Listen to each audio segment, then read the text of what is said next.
प्रशासन से मेरा एक ही वो रिक्वेस्ट है हाथ जोड़ के कि जो किए सो तो किए, अब से कम मेरी विकलांग बेटी को देखते हुए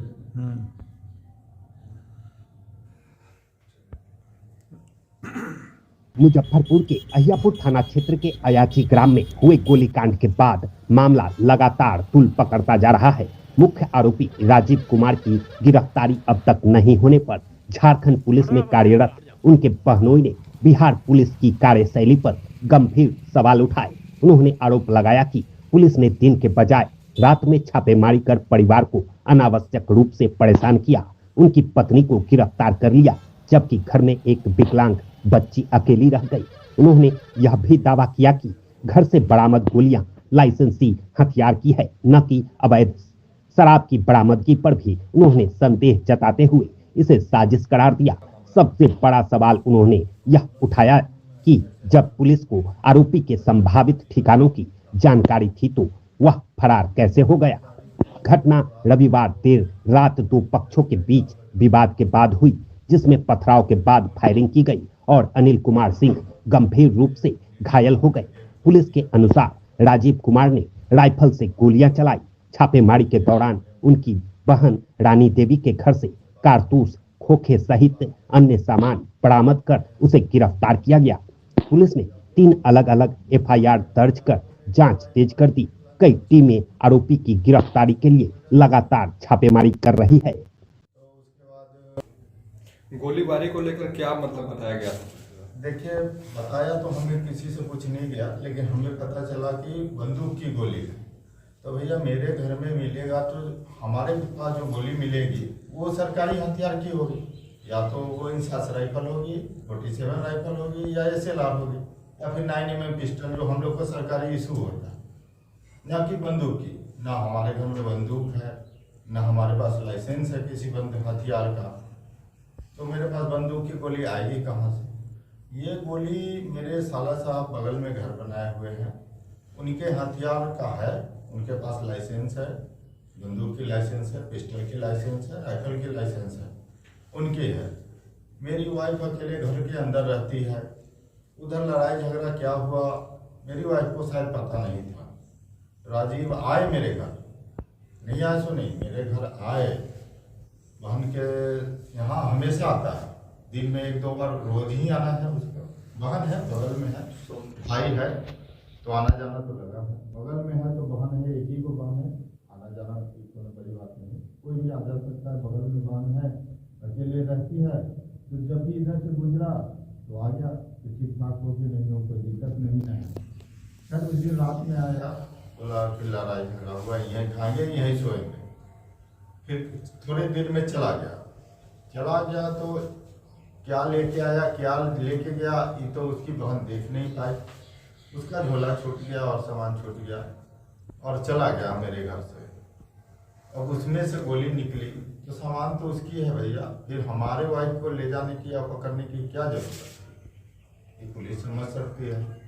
जो बुलेट राजीव सिंह के घर से पुलिस को मिली, सेम बुलेट हमारे घर से मिली, तो कम से कम पुलिस को समझना चाहिए कि लाइसेंसी, जब उनकी वाइफ राजीव सिंह की वाइफ बोल रही है कि मेरे पास लाइसेंसी बंदूक है, उसी का बुलेट है, तो पुलिस को भी तो समझना चाहिए कि ये बुलेट जो यहाँ उनकी बहन के घर भी मिल रहा है वो राजीव सिंह का ही है। दोनों सेम चीज़ है। अगर उसमें अलग अलग रहता तो माना जाता कि हाँ भाई ये अलग अलग चीज़ है तो भाई उनका हो सकता है। जब दोनों बुलेट सेम ही है, जो उनके घर से मिला और जो मेरे घर में भी मिला, दोनों सेम चीज़ है, दोनों में अलग कुछ नहीं है। तो फिर ये कहाँ से हो गया कि इनकी बहन हो गई, इनको जेल भेज, अपराधी हो गई और इनको जेल भेज दिए। आप क्या चाह रहे हैं प्रशासन से? मेरी वाइफ को छोड़ दे। एक आप पुलिस वाले होके आंख में आंसू अच्छा लग रहा है। समाज और मोहल्ला में किन्हीं से पूछ सकते हैं। पुलिस आपकी पत्नी को लेकर किन किन आरोपों के सामने दर्शाया गया है? गोली मिली है और शराब मिली है। सवाल ये है कि इन्होंने फरार होने में मदद किया, क्या सच है? भैया उस समय तो हम नहीं थे, हम तो अपने जॉब पे थे, हम तो नहीं बता सकते कि क्या सच। अगर रहता और भाग गया तो पुलिस बेकार है। नौकरी छोड़ दीजिए।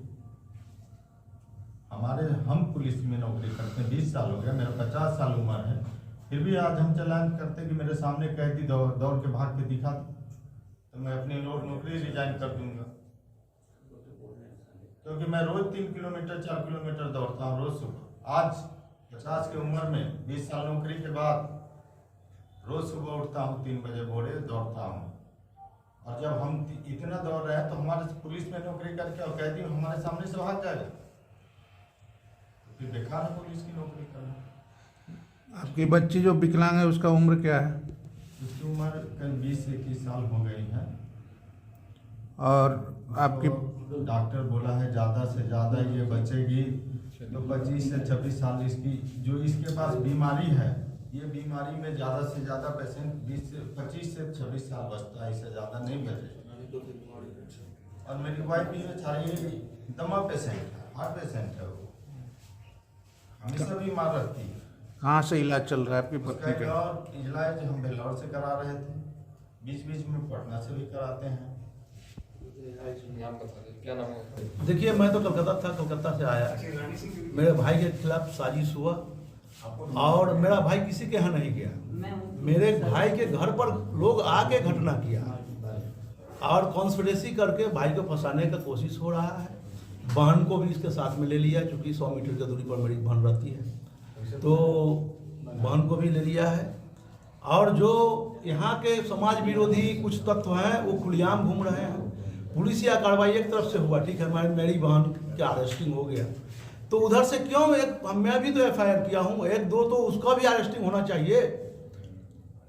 मेरा भाई बीमार है, पैर से लाचार है, फिर भी वो देखा कि पुलिसिया कार्रवाई में फंस जाएंगे, इसलिए कहीं निकल गया कि थाने में जाएंगे, जेल में जाएंगे, मेरा ट्रीटमेंट नहीं हो पाएगा। लेकिन सवाल है कि एक भी गिरफ्तारी नहीं हुआ है। प्रशासन के लिए बहुत बड़ा चैलेंज है। यदि यही होता रहा तो लॉ एंड ऑर्डर सिचुएशन यहाँ खराब हो जाएगा। प्रशासन को देखना चाहिए इस चीज़ को कि 2 पक्षीय गिरफ्तार होना चाहिए। एक पक्ष गिरफ्तार जब हुआ है तो एक से फिर गिरफ्तार होना चाहिए, तभी लॉ एंड ऑर्डर मेंटेन होगा, भय का वातावरण होगा। नहीं तो अपराधी सीना खोल के खुलेआम घूम रहा है। मेरा अनुरोध है प्रशासन से कि उस पक्ष से भी गिरफ्तार किया जाए। क्या परिचय हो गया? मेरा परिचय, मैं राजीव का बड़ा भाई हूँ, मैं कलकत्ता से आया हूँ।